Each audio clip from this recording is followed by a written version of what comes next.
Hello everyone, welcome back to the channel. It's me again with another video. Today we're just going to be talking a little bit about qDAO, just going through this in depth, sharing my thoughts and feelings about this. If you're new to the channel, I'm doing a new video doing and talking about cryptocurrency pretty much every day. I'm trying to do it every day, but sometimes I don't get around to it, but nonetheless that's the target.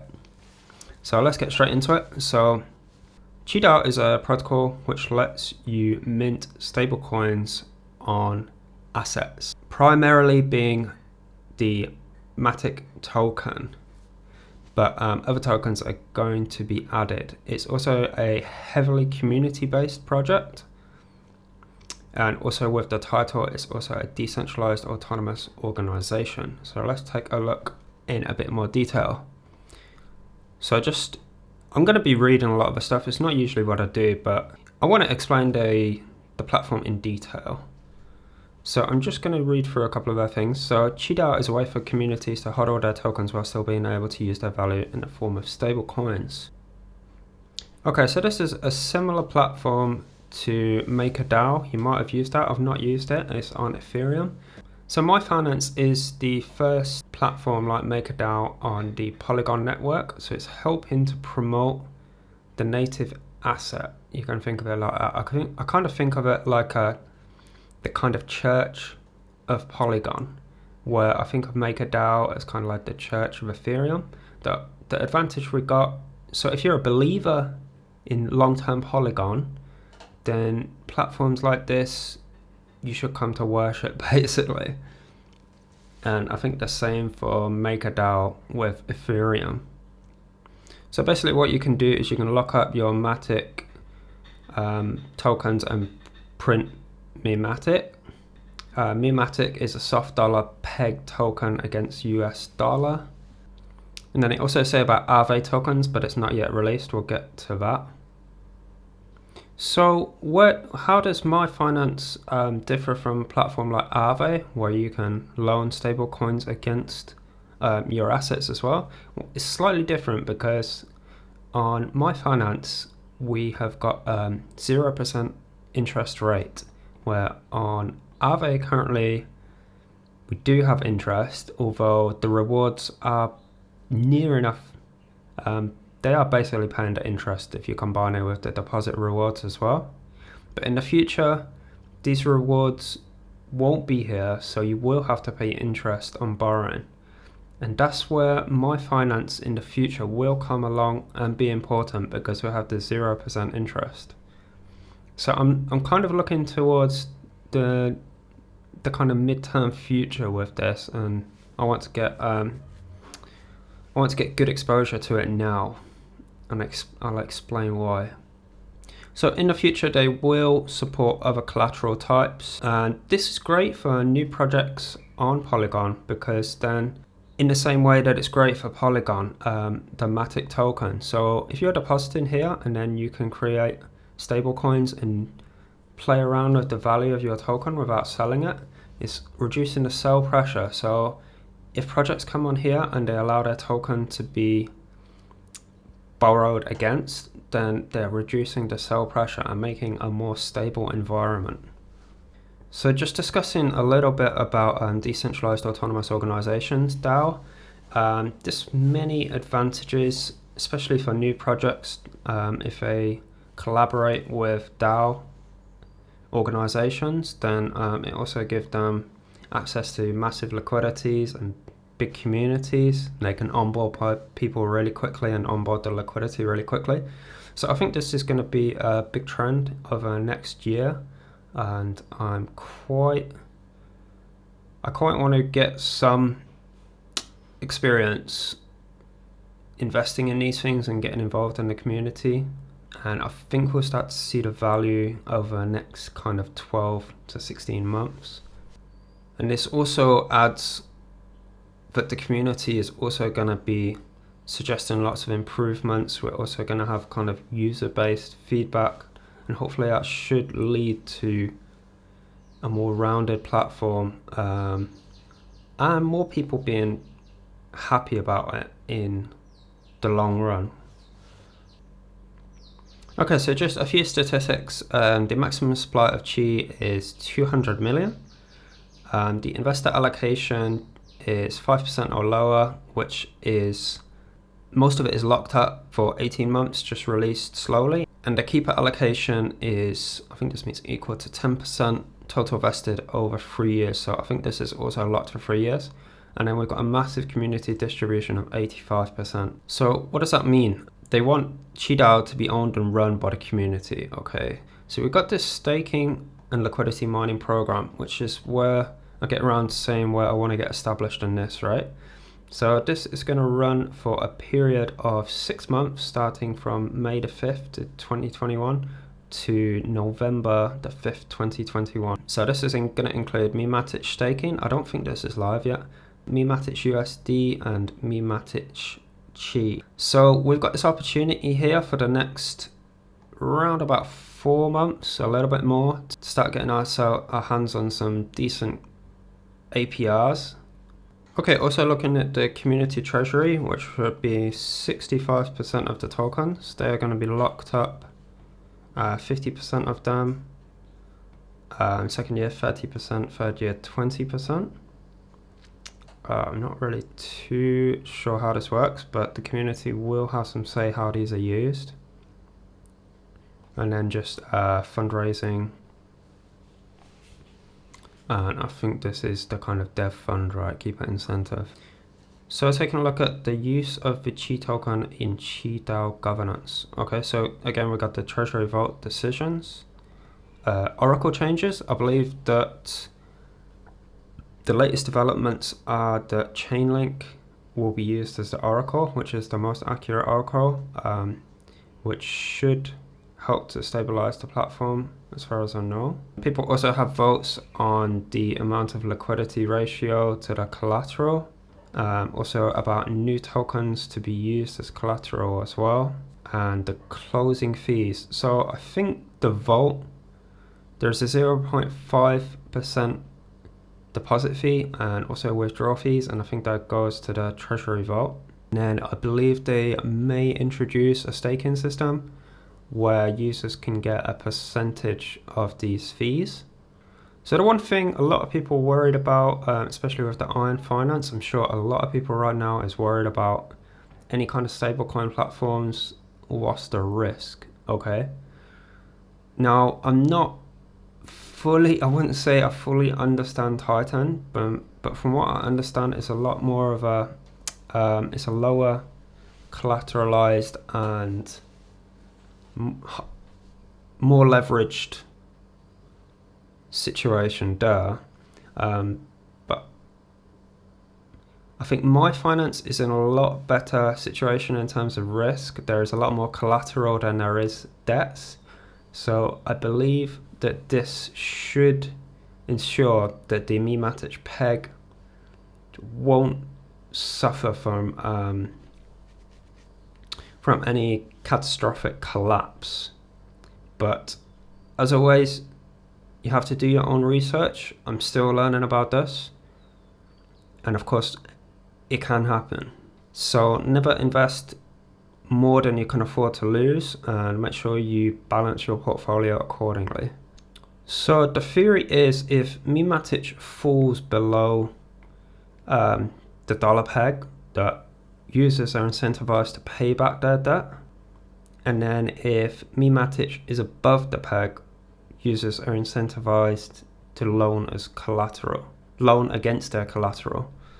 So the idea with that would be that you would loan amWMATIC, and then, or you would mint amWMATIC and then sell it at a premium for another asset. And hopefully this should work by lowering the value. So there is some example here. If you go to docs.mai.finance, you can see some details about how you can arbitrage it here. I'm not going to go through that now. So let's just summarize. QDAO enables users to be their own banks. You can take advantage of leverage by minting amWMATIC and buying more Matic, and then depositing that as collateral and repeating that, just like we've been doing on AAVE. We've got zero interest borrowing, which no other platform I mean, when we're talking about AAVE on Polygon, is offering this. As usual, as compared to legacy finance, we've got no scheduled payments, instant lines of credit. And then also, if you want to hodl your token, then you are not forced to just sit there and do nothing with it. And you can increase your staking gains rather than just putting it in a single pool. And for me, I think this applies most. So I can borrow against my main asset to try different platforms, different coins, different assets, or different liquidity pools basically. Okay, so another thing about liquidation, which is quite interesting about this, is once your vault falls below 150% the liquidation ratio, then actually other users are able to liquidate their vaults.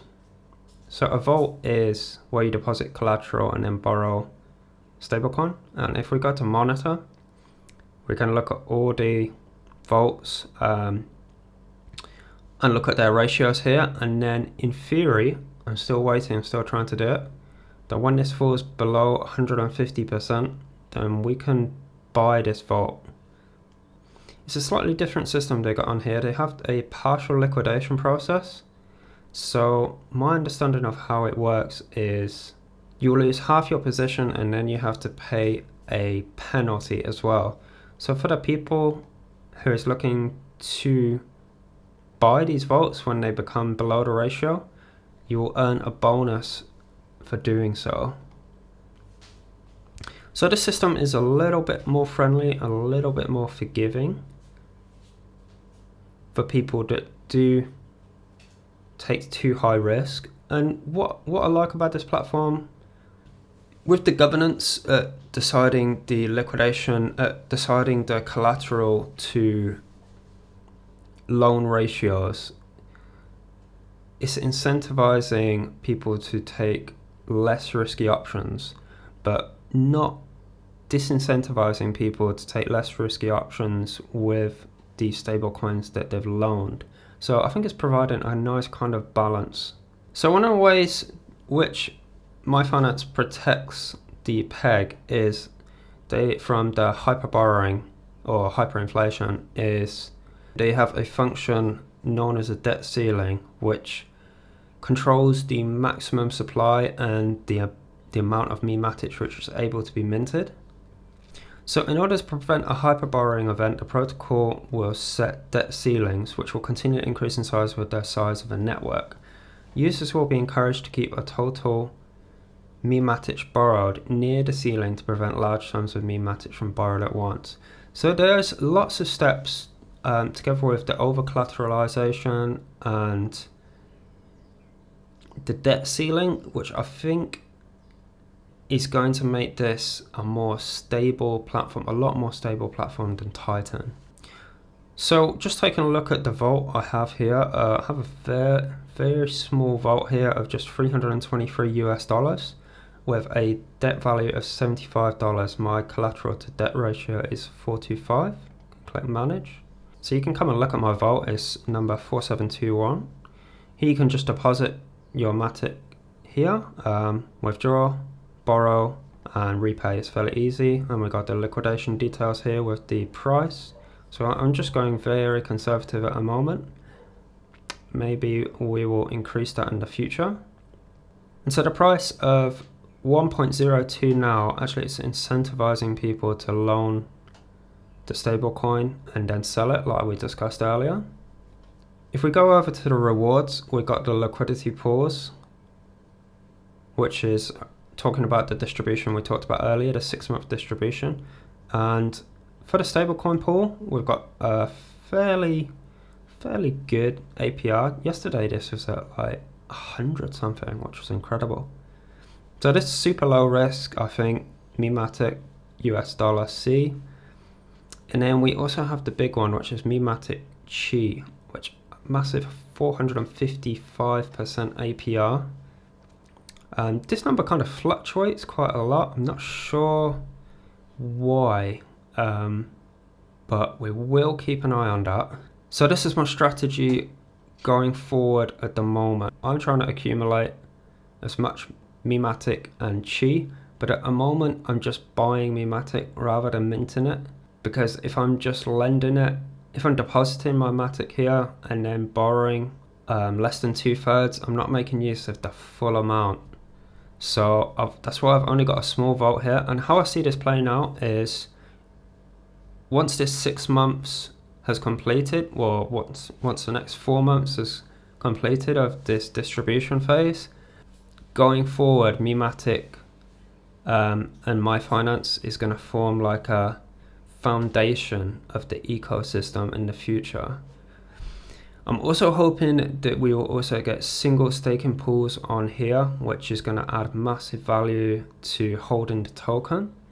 And then they also have some links with AAVE. So I believe what this is going to happen is with this AAVE, I think it's AAVE Matic, I forget now. But what's going to happen is you can deposit your AAVE, you can deposit your Matic on here, get the APR reward, and then get, I think you are going to be able to get close to 1-to-1 borrow on here with very low risk. And then what you are going to be able to do is deposit this token, which you have borrowed for low risk on AAVE, and then deposit it on Mai Finance and then borrow against that. So this is gonna open a whole new bunch of strategies, something we'll explore in the future, but just these links with AAVE shows that it's gonna be a big deal basically. So what I'm doing right now is, I've still got my quick Matic pool on Adamant and a nice APR on here, but now I'm trying to build up this pool here of Chi Matic that I've got on here, earning crazy 1742% APR. I've also moved all my fish tokens, which I was farming with Matic on fish, into this pool here with Quit, which is also getting a fantastic APY. Because I'm also a big believer in Adamant. If you've been watching my previous videos, you'll know that. The reason being because we also got a fantastic APR on here, about 1400. It is slowly reducing. I think there's a bit of sell pressure at the moment. So yeah, that's what I'm doing. Just doing some quick numbers on this. This means per day with the quick Matic, I'm earning about $48 per day. On the Chi Matic, I'm earning 172 with 3,610. Let me make this. And on the fish quick, I'm earning about $14 per day with 1.4k, which makes a total of 292.06 with total capital 14,601. So it's working out pretty much exactly about 2% a day. May have changed slightly since I calculated this, but this is going to be pretty accurate. So perhaps I will think about rebalancing this. I may pull my quick Matic pool and then just put it into Chi Matic. I'm not sure. Not sure if I want to go too risk heavy, because then I'm heavily reliant on Mai Finance. So I'm gonna have to think about how. I'm quite happy with how it is now, but it depends how quickly I want this to grow and how much kind of risk I want to take, really. I do want to keep my exposure to quick, and I do want to keep my exposure to fish, but following the yields does make sense. And actually, I mean, just taking a look at Adamant, right? We've got 310 million TVL. Taking a look at Pancake Bunny on BSC or BNB, we've got over double that, and Pancake also had a disaster. I don't know if it's an exploit or a hack, I forget now. That's why we got this compensation pool, and it's still got massive double their TVL. So I think it's still got a lot of time to grow, and I think the Polygon Matic ecosystem still got a way to go. We're still in this downtrend. Yeah, just waiting till we uptrend really. I haven't really got anything to add on this apart from I'm just being patient to wait till we break this trend line until I start thinking about expanding my loans, and then the fun starts. So I hope you enjoyed this video. It's a little bit in detail. Please leave a comment in the description. Let me know what you think. Is there anything I missed? Is there anything else I should be considering? Are you gonna invest? What strategy are you gonna use? If you enjoyed it, make sure you leave a like, and if you're into this kind of thing, make sure you subscribe to the channel, and I'll see you next time.